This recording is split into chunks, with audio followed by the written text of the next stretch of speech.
नहीं मारे छे सुगंधा पर नहीं मारे छे 3 महीना के लड़का एक बताई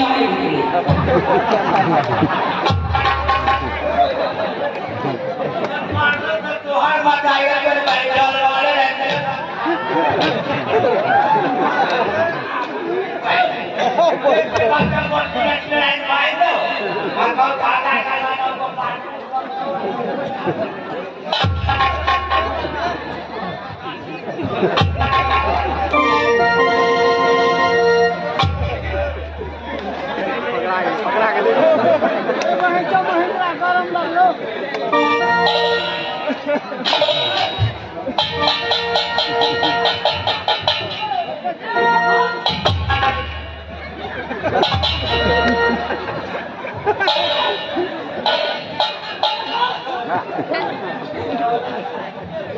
सुपद बात नहीं कहते हो,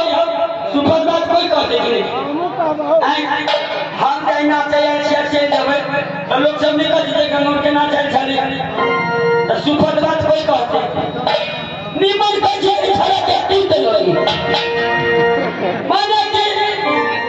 मताई ने के दिन महीना को महीने गई छड़ा के गाय चौके से गिर निकल क्या जना पोलिया नहीं मान रही इना इना रच करे जना का पोलिया नहीं मान रही 6 महीना में भेले छड़ा के बापो में तुगा का परबंद के दूरा पर माइए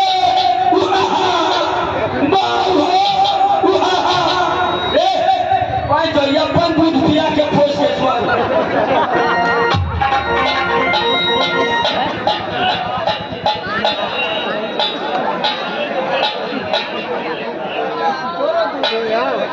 अब भूख में लग गए तो बाकी में ले लिए 22 भाग 30 माने 5 भाग 19 के दाम और चीनी के चटनी एक मुर्गा पिया खा लेंगे एक बाकी हरी मिर्चा चूल्ही में घुसिया ये बैठुआ इनको लाने लगे थोड़े पुनौरा वाली हरी कहो घुसिया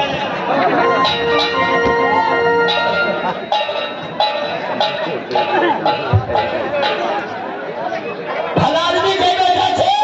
तो कहने सुधार बनाइए तो धैर्य बच्चिया महाराज जी मंत्री साहब